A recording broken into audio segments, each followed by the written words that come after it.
জয় জগন্নাথ, জয় জগন্নাথ, জয় বলদেব, জয় সুভদ্রা। জয় জগন্নাথ। প্রিয় ভক্ত, আপনাদের সকলকে উল্টো রথযাত্রায় শুভেচ্ছা জানাই। আজকে আমরা শ্রীক্ষেত্র পুরীধাম থেকে জগন্নাথ দেবের উল্টো রথযাত্রা আপনাদের দর্শন করাতে চলেছি। জগন্নাথ দেব আজ গুন্ডিচা মন্দির থেকে অর্থাৎ বৃন্দাবন থেকে নীলাচল মন্দির অর্থাৎ মূল মন্দিরে ফিরে যাচ্ছেন। তো সেই কারণে ভক্তরা অত্যন্ত উৎসাহিত এবং আনন্দের সঙ্গে জগন্নাথ দেবকে পুনরায় নিজ স্থানে নিজ মূল মন্দিরে ফিরে নিয়ে যাচ্ছেন। কারণ মা লক্ষ্মী অনেক দিন ধরে জগন্নাথ দেবের অপেক্ষা করছিলেন। মাঝে তো তিনি গুন্ডিচা মন্দিরে চলে গিয়েছিলেন, জগন্নাথ দেবের সঙ্গে অনেক কথা কাটাকাটি হয়, ঝগড়া হয়। তারপরে আবার তিনি ফিরে আসেন এবং জগন্নাথকে বলে আসেন তুমি তাড়াতাড়ি ফিরে এসো।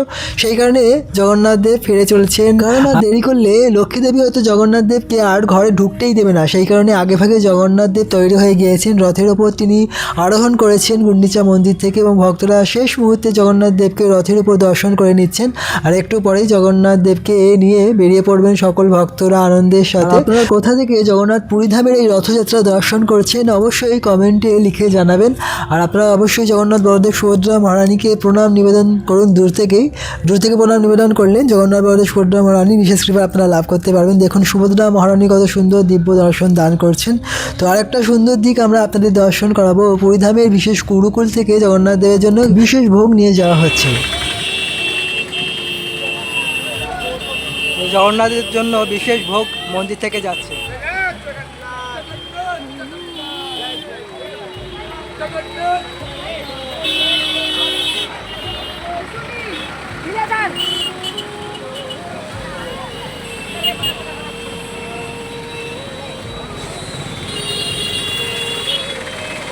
প্রিয় ভক্ত, জগন্নাথ দেবের উদ্দেশ্যে বিশেষ আশ্রম থেকে বিশেষ 56 ভোগ যাচ্ছে। এই ভিডিওর শেষে রয়েছে আপনাদের জন্য আরো একটি সুন্দর চমক।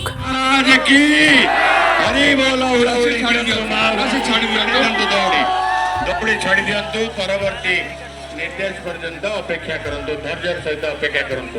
খুব সুন্দর রথটা আপনাদের মনে যদি জগন্নাথ দেবের রশি ধরে টানার ইচ্ছা থাকে তাহলে রথের রশি এখনই আপনারা মানুষে ধরুন এবং জগন্নাথ দেবের অশেষ কৃপা লাভ করুন। দেখুন এই সুযোগ বারে বারে আসবে না। আমরা কত কাছ থেকে জগন্নাথ দেবের রথের রশি আপনাদের কাছে তুলে ধরেছি, তাই অবশ্যই মানুষে এখনই স্পর্শ করে নিন।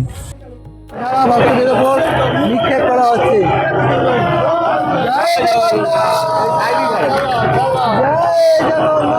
দেখুন জগন্নাথ দেব আসছেন। হরি বল, হরি বল, হরি বল, হরি বল, হরি বল, হরি বল, হরি বল, হরি বল, হরি বল, হরি বল, হরি বল,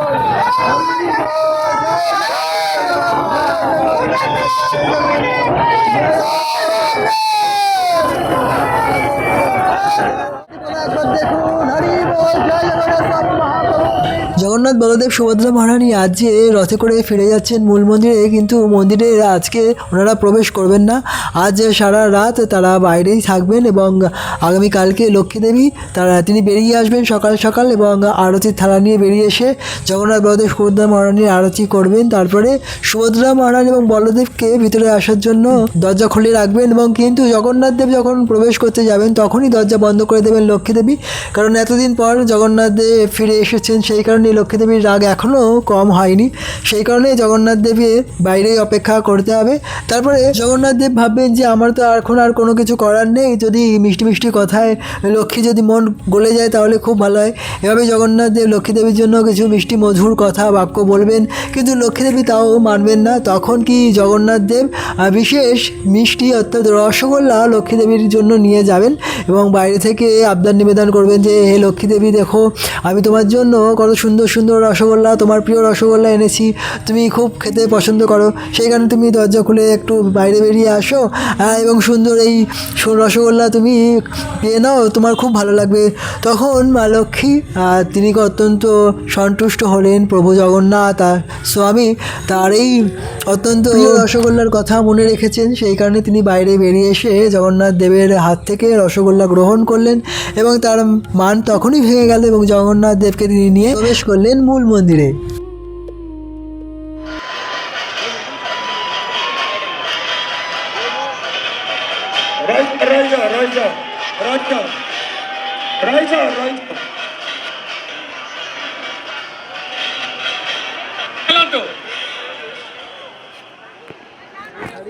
জগন্নাথ দেব অনেকটা এগিয়ে এলেন।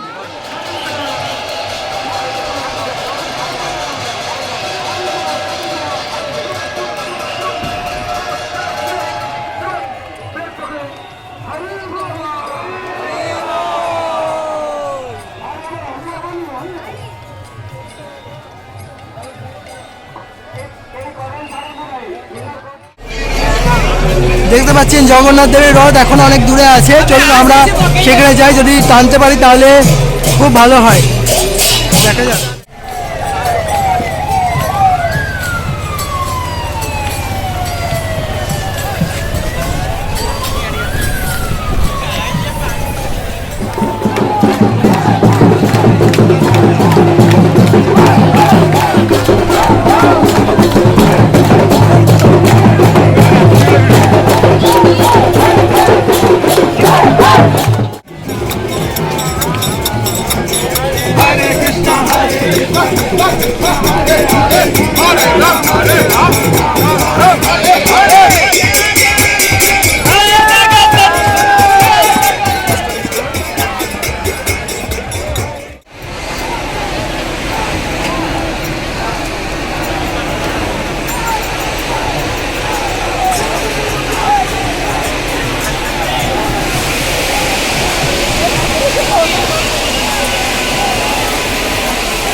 বছর পুরী আসার কথা ছিল না, কিন্তু জগন্নাথ দেব তার অহৈতুকী কৃপার বশে আমাদের পুরীধামে এনেছে। আমরা যখন পুরীধামে এসেছিলাম তখন বৃষ্টি শুরু হয়েছিল, খুব বৃষ্টিপাতের মধ্যে আমরা পুরীধামে এসেছিলাম এবং সেই সময় নেটওয়ার্কও ঠিকমতো পাচ্ছিলাম না, নেটওয়ার্কের সমস্যা ছিল, সেই কারণে আমরা সময় মতো আপনাদের ভিডিও দিতে পারিনি এবং আপনাদের কাছে নোটিফিকেশনও যায়নি, সেই কারণে আপনারা ভিডিও দর্শনও করতে পারেননি।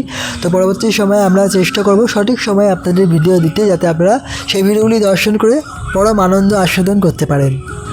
আর প্রিয় ভক্ত, আপনারা অবশ্যই মনে রাখবেন আগামীকাল হচ্ছে শয়ন একাদশী, অত্যন্ত পবিত্র একাদশী।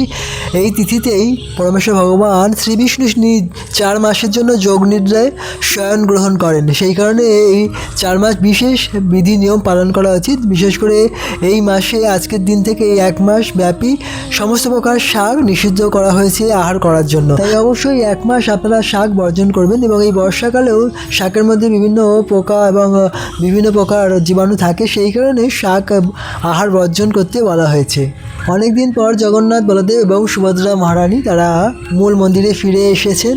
কিছুক্ষণ পর মা লক্ষ্মী তিনিও খবর পেয়ে আসলেন এবং জগন্নাথ, বলদেব, সুভদ্রা মহারানীকে দর্শন করলেন, আরতি করলেন এবং তারপরে তিনি আবার ফিরে গেলেন। কিছুক্ষণ পর সুভদ্রা মহারানী এবং বলদেব তারা মন্দিরে ফিরে যাবেন, কিন্তু জগন্নাথ দেব কিছু সময় বাইরেই থাকবেন বিশেষ কিছু লীলা সম্পাদন করবার জন্য।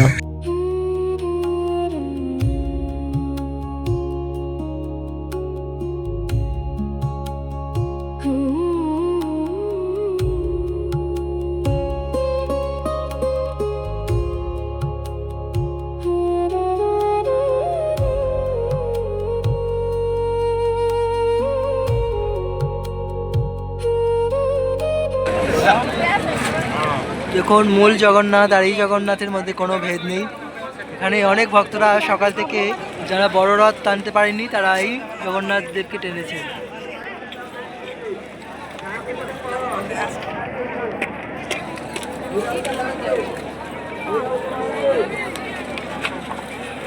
সুন্দর দিব্য, আর দেখুন আজ মন্দির কত সুন্দর সাজানো হয়েছে।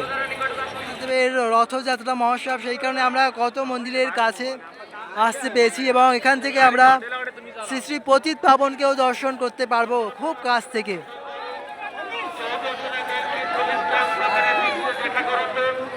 কেবলমাত্র রথযাত্রা মহোৎসবের সময় এটি দর্শন হয়।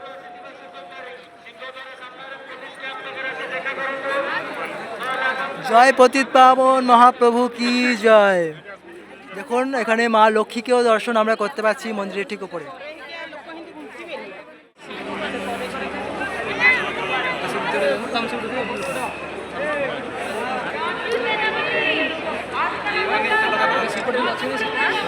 হে প্রভু শ্রী জগন্নাথ, আপনার নামের মধ্যেই আপনার অতুল কীর্তি, অতুল যশ প্রকাশিত হচ্ছে। এই অধম দাস কি আপনার গুণমহিমা বর্ণনা করবে? যদি আপনি কৃপা করে এই অধমকে এবং আমার মতো অধম দাসীদের যদি আপনার চরণ কমলে একটু আশ্রয় দান করেন, তাহলে এই দাসীদের জীবন কৃতার্থ হবে। তাই হে নাথ, আপনার কৃপাময় করুণ দৃষ্টিপাত করুন এই অধম দাসীদের প্রতি।